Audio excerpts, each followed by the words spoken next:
shoutout po sa ating lahat at your service, Mr. Wildlife TV. Please do support and subscribe. Walang iba po ang ama ng Kalingap, Kuya Val Santos Matubang, Boss Kalingap Rav, at ating Ina Vlogs. At please do support sa lahat po ng mga Kalingap charity vloggers or Kalingap partners. Once again, at your service, Mr. Wildlife TV, your Mr. Goodbye.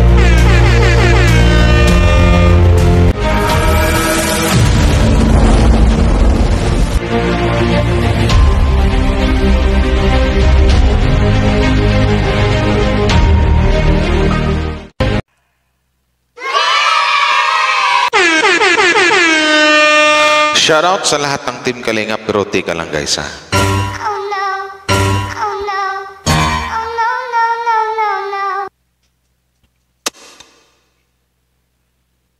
Yan. Guwapo na. Shoutout Team Kalingap sa lahat po ng mga andyan. Mega love shoutout po sa inyo. Edsy Farms, Danjoy Farms, at dito sa Jomcar Matatag Farms. Mega love shoutout po sa inyo lahat. So ito na guys, no? Another video reaction po ang gawin natin ngayon dito sa panibagong araw na to. And once again, bago tayo magsimula guys, magpasalamat lang po ako. Walang sawang pasalamat doon sa mga bagong dumikit or nag-subscribe sa isang Wildlife TV. Shoutout po sa inyo. At your service, Mr. Wildlife TV or Mr. Good Vibes. So ito na guys, suportahan po natin suportahan po natin ang buong Team Kalingap, Kuya Val Santos Matubang, Boss Kalingap Rab, natin Ina Vlogs, and huwag nating kalimutan palagi, ating isa puso yung lagi nating sinasabing, One Kalingap, One Family. So tara guys, no? Wala nang patumpik-tumpik pa. Sa mga nakapanood ng itong upload ko na ito, sana po may mag-like, may mag-share. So maraming salamat po. So ang i-react po natin ngayon ay itong live kagabi ni Boss Kalingap Rab. Ito. Apat kasi dito sa mga narinig ko kagabi na sa title pa lang ni Boss Kalingap Rab, Carla, dapat mag-ingat. So tara, pakinggan natin at bigyan natin ng sariling opinion or kuro-kuro dito sa mga sinasabi ng ating sinasabi ng anak ng founder ng Kalingap, Kalingap Rab. So ito na nga guys, doon na tayo sa title natin, about kay Carla na sana dapat siya ay mag-ingat. Kasi may nakarating po sa atin, So ito na nga guys, doon na tayo sa title natin, about kay Carla na dapat siya ay mag-ingat. Kasi may nakarating po sa akin. Bakit nga ba mag-ingat ang isang Carla? So tara.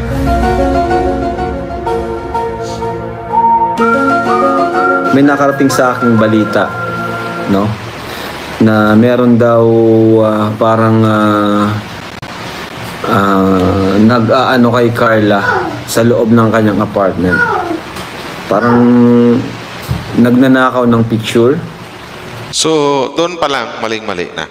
Maling-mali na yung doon pa lang maling-mali na yung ginawa ng taong nagnanakaw ng picture or something like kumuha ng picture sa isang Carla.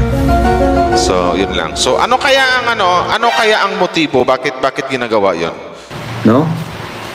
And sinesend dun sa mga grupo nila sa sponsors. Yun lang. May mga ganun pala. So, yun na guys, na mayroon daw kumukuha ng picture or nagnakaw ng picture, something like that, sa sinabi ni Boss Kalingap Rab, at sinisend doon sa isang group of sponsor. Ano yan, ang klaseng something like mag-update ba kung ano yung ginagawa ni Carla. Pero ang pangit naman po nun kung bakit ganon. Pwede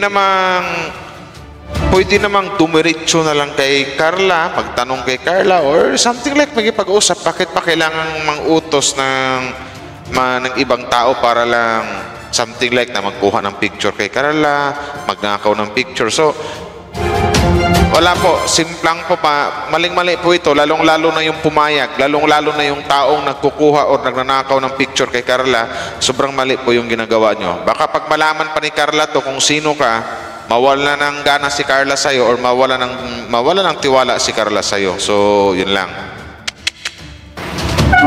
Yun po, medyo delikado po ito. Napakadelikado talaga niyan guys, yung mga ganyang gawain. Kasi mayroon akong yan eh. May nangyari na rin yan, mga narinig-rinig ko, hindi dito sa team Kalingap community ha. Sa ibang community na, yun na nga, na mayroon ding inutusan na actually may binibigyan ng pera basta makapagbigay ng update doon sa taong inisponsoran. Yung kumbaga ang naging pag-usap sa kanila sa mismong tao, yung mismong mga sponsor na sabing ganyan, sige, i-update mo ako kung anong ginagawa ng taong yung taong lagi kong tinutulungan, something like that. I-update mo ko araw-araw, bibigyan kita ng pera. May mga ganong senaryo. Kahit daw tulog si Carla, pinipicturan para lang may ma-send po dun sa mga... Ay, pangit naman po yung kung ganon. Pangit naman po kung ganon. So, ibig sabihin na kung sa ano pa, pwedeng masabi natin ano bang tawag din sa batas, may inside job. Inside job patawag mo. Kasi nakuha ang picturean si Carla kahit natutulog. So ibig sabihin na may kwarto si Carla, doon natutulog sa kwarto tapos nakuha pang picturean. So ibig sabihin ang taong ito nasa loob ng bahay or something like laging nakakasama ng isang Carla. Nako. Grupo nila sa mga sponsors, no? Kaya medyo po yun, alarming po talaga siya. Ang nagsumbong po nito, walang iba po, kundi ang ating mga VIP sponsors. Yun din, nakarating din kay Boss Kalingap Rab. Ang nasumbong yung mga VIP sponsor din. Ang pangit naman po ng ganun po sa taong gumawa ng ganun. Huwag naman po. Kasi, napakadelikado po ng ginawa mo na kung sino man yun, pwede kang makasuhan nun. Bakit naman po ganon? Kumbaga, ibig sabihin kasi nito po, for me, kung nasa loob ka ng, kung kasama ka ni something like ni Carla, Bibi Carla sa bahay, nakakasalamuha mo, nakakausap mo, ibig sabihin na nag-uusap kayo lagi. Ando na yung may tiwala o nagtiwala sa iyo ang isang Carla, pero lingid sa kalaman ni Carla, hindi niya alam na lihim mo pala pinipicturan siya pag natutulog or ano bang ginagawa para lang isend doon sa mga sponsors ni Carla. So anong rason? Bakit mo nagawa yan? Sila ay sobrang concerned sa ating baby Carla, kay Carla Bells. Kaya po sila po ay di na nakapagpigil sabihin sa atin, no? Na si Carla ay dapat mag-ingat kasi may nag-stalk sa kanya. Ang sabi daw po ay parang... Ang tanong dito kung sino yung nangi-stalk ka, Carla, di ba? Kasi sa akin lang yun yung yung pati sa pagtulog ni Carla sa kwarto na pipicturan pa. Ano na po yung kabastusan na po yun?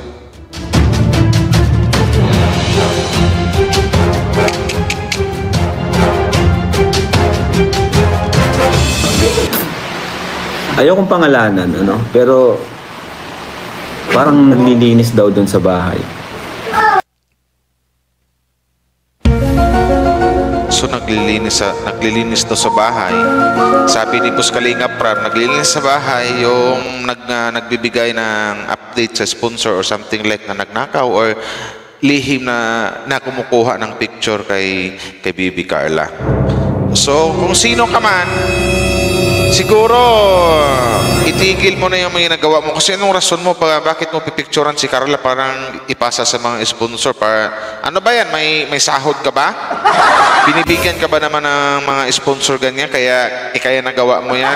For what? Para saan yung para saan yung mga pinagagawa mo? Kaya makapag-isip din ang ibang mga Jumcar matatag fans kung bakit ganon. Kakabahan sila. tama yung sinabi ni Boss Kalinga Rap, very, very alarming yung mga ano na yan. Hindi pwedeng...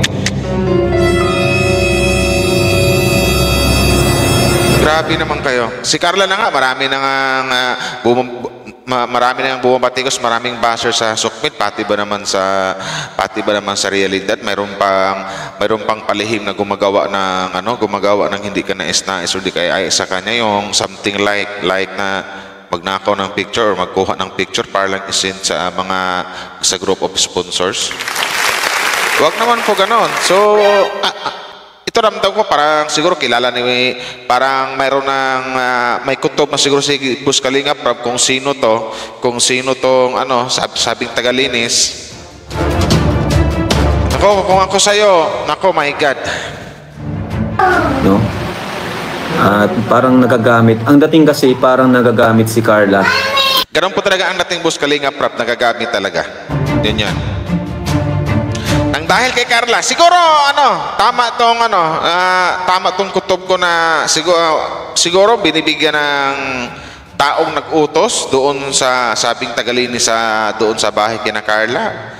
May binibigyan siguro ng pera yan, something like that, para lang sundin kung ano yung utos ng sponsors na kung ano yung ginagawa ni Carla, something like that, ganito, ganyan, etc. Kukuha ng picture kahit natutulog. My God, sobrang mali po yun. Parang nagagamit si Carla para sa may mga Siyempre, pag nakapag-send ka nga naman ng picture is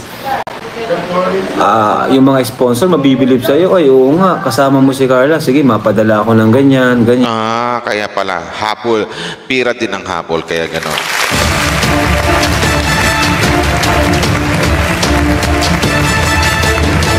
Ganyan, bla bla bla. Diba yun yung nangyari kay Reyna? Yun yung nangyari kay Reyna ngayon. Na kinuha siya ng mga grupo at minsan nagagamit talaga. Kaya ng mga ito lang hindi naman sa nanghimasok dito sa issue kay Reyna, pero pang konti panghimasukan natin yung mga kay Reyna. Something like na naguguyo kasi or nadala doon sa mga ibang tao. Ito kay Reyna na dito ka na lang, ito ganyan, umalis ka na sa Kalingap, etc. Na hindi lang naiisip na kundi dahil sa Kalingap, hindi makilala ang isang Reyna. At nang dahil din sa Kalingap, nung nasa Kalingap pa ang isang Reyna, gumaling ang isang Reyna, pinapaaral pa, hatid sundo pa sa school. Pero ang ginawa, nakinig doon sa mga sinasabing kung sino ba yung mga tao na yung mga sponsor, something like that, na umalis na sa Kalingap, iso ganito ganyan, ipapagamot. So anong nangyari ngayon? Anong nangyari ngayon kay Reyna? Puro issue. Nagagamit ang pangalan ni Reyna. Puro sa mga ibang reactor na hindi naman sakop sa Kalingap. Yun ang laging topic na si Reyna. Siyempre, pag sinabing Reyna ba naman, pag sinabing Reyna na galing sa Kalingap, sikat talaga yan, maraming manonood. So, sino yung yung mga taong laging pinag-uusapan, yung mga reactor na laging pinag-uusapan ang isang Reyna, ang laging thumbnail si Reyna, ang laging ini-issue si Reyna. Yun yung ibig sabihin doon. Nagamit talaga. Sino yung nakikinabang? 'Di ba? Tamang gamit lang kay Reyna. So, sana dito kay Carla, doon sa taong nagkukuha nagnakaw ng picture or palihim na kumukuha ng picture kay Carla, natutulog ba or ano bang ginawa ni Carla, itigil mo na yan. Grabe ka. Yun lang ang masasabi ko. Napakaano mo naman kung ganyan ang laging ginagawa mo. Nag-after ka lang sa pera. Siyempre, tama nga yung sinabi ni Boss Kalinga Prab na ikaw makapagsin naman ng picture to na kung anong ginagawa ni Carla or something like that araw-araw. So, bibigyan nga naman siya ng pera. Pero mali po yun. Ginamit mo ang isang Carla para lang sa sariling mo. Wag naman po ganon. Kakuha ng mga sponsors. So, ito po yung report sa atin. Report po ito sa atin na maging tayo, maingat. Lalo na po kay Carla. Tsaka walang kaalam-alam talaga, di ba? Walang kaalam-alam Walang kalam-alam ang isang Carla na mayroon pa ng palihim na kumukuha sa kanyang picture kung ano yung pinagagawa, kung ano yung mga something like ginagawa niya. Kahit ka natutulog, sinisend pa. Pinipicturean, sinisend sa mga ibang sponsors ni Carla. For what? Para saan? Para lang magkakapera ka.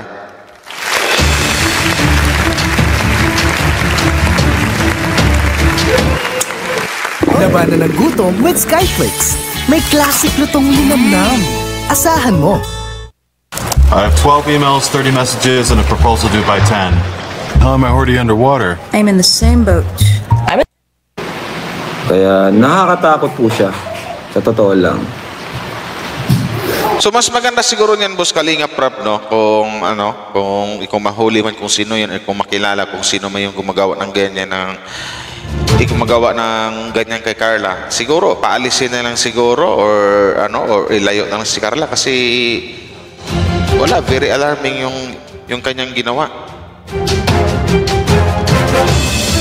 Nakakabanga naman talaga.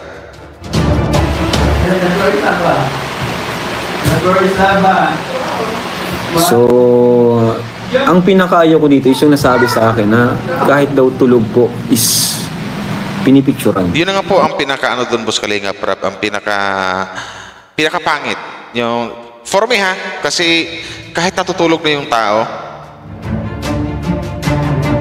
ang bastos naman kung ganon. Na walang kaalam-alam ang isang Carla na kahit tulog siya o nakahilig pa ang isang Carla o ganyan, kung anong forma niya magtulog, nakatagilid ba, nakadapa o nakatihaya, something like that, pinipicturean pala siya tapos sinisend doon sa ibang tao or matatawag nating sabi nga, sponsors. Bakit? Konting respeto naman sana para kay Carla. My God.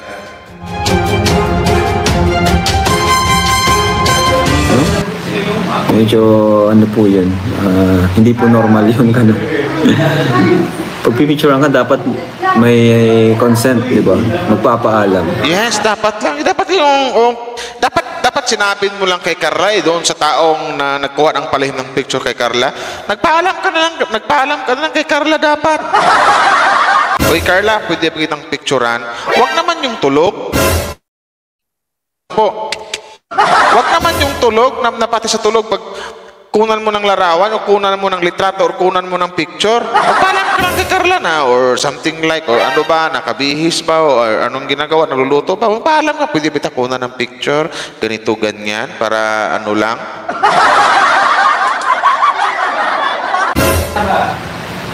So yun lang naman po ay base po sa ating mga VIP sponsors na nagmamahal kay Carla. Si Carla po, no contact sa kanyang mga sponsor. Si Carla, wala po. Sobrang po ni Carla. Nyo, ang isang Carla, walang contact sa mga sponsors niya or something like, hindi na kayo pag-uusap kasi sumunod lang din sa kung anong roles mayroon ang Team Kalingap. Diba? Walang contact, something like na hindi talaga na pag-uusap, something like that siguro. Pero hindi niya alam na mayroon palang nangyaring yun na nga, walang kalam-alam ang isang Carla. Blind siya na mayroon palang palihim na kumukuha ng picture sa kanya.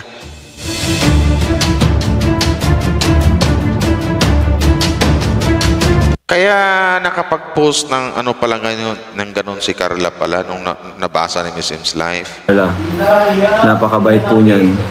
Di yan maghihingi sa sponsors. Tatanggapin niya kung may magbibigay. Tahimik lang si Carla, focus siya sa kanyang pag-aaral. Minsan may nakakausap siya, kumustahan lang, 'di ba? Minsan mga founder nakakausap niya. Pero ngayon, di ko alam kung alam mo ito ni Carla. Hindi ko po alam. Kung siya ay aware dito. Pero so, ang dapat talaga niyan Boss Kalinga Prab, no, dapat makausap yung taong gumawa ng ganyan. Yung sinasabi yung suspect. Yung palihim na kumukuha ng picture ni Carla na nagpipicture kay Carla or something like sabihin nagnakaw ng picture. Kaya nga makausap siguro na ito ganyan, itigil na kasi i-conforme nga lang kung ako lang yung siguro, kung ako lang si Carla, palalayasin ko eh. Oh. Ayaw, mahirap eh. Mahirap pagkatiwalaan yung mga taong ganyan. Na buong akala mo, ay, siyempre kasama mo sa bahay, may tiwala ka. Buong akala mo na loyal sa'yo, ganito sa'yo, tiwalang-tiwala ka, pero hindi mo alam na mayroon palang ginagawang something like na sabihin pinagkikitaan si Carla. Hanggang sa pagkuha ng picture, ang bastos pa nun kasi kahit tulog si Carla, pinipicturan pala. So doon sa taong gumagawa na niyan, ako po, mag-isip-isip ka na, kabahan ka na, matakot ka na. Siguro, magsuri ka na lang siguro, or aminin mo na. Ngayong alam na ni Boss Kalingap Rap na mayroong ganyan kasi may nagsumbong na, isa pala sa nagsumbong na may something very important or VIP sponsor na nag-report kay Boss Kalingap Rap na may si Carla nga, ika nga, sabi ni Boss Kalingap, hindi nga daw, wala nga daw contact sa mga sponsor or bihira lang makapag-usap, something like na, hindi usap talaga, tamang kumustahan lang, ganon. Pero yun pala, hindi alam ni Carla na alam na ng mga ibang sponsor niya kung paano siya matulog kasi pinipicturan, kung ganito ganyan, ano pang ginagawa niya. My God, gaanuhan yun. So sana doon sa taong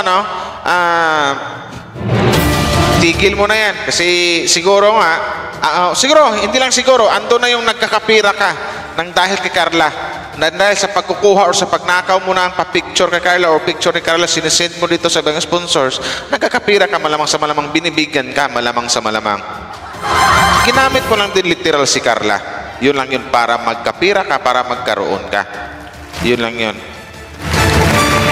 Hindi ka man lang nagpaalam na, at saka ang bastos kasi doon yung yung kahit natutulog si Carla, pinipicturan. So yun. Thumbs down ako doon. So yun na guys, ito na po ang ating mabigay na kaunting opinion or kuro-kuro dito sa live kagabi ni Boss Kalingap Rap, na yun pala yung nagiging title niya or pamagat sa kanyang live na Carla dapat mag-ingat. So Carla, ingat ka na lang Carla. Alam mo na siguro for now kung ano yung live kagabi ni Boss Kalingap Rap na may palihim sa yung kumukuha ng picture kahit tulog ka, kinukuhanan ka ng picture tapos sinesend dito sa sabing isang group of sponsors. So yun lang. So maraming salamat guys sa mga nakapanood sa upload ko na to. Maraming salamat sa mga nag-like and share. Thank you very much po. Team Kalinga, pilo po sa inyo, Wow Life TV.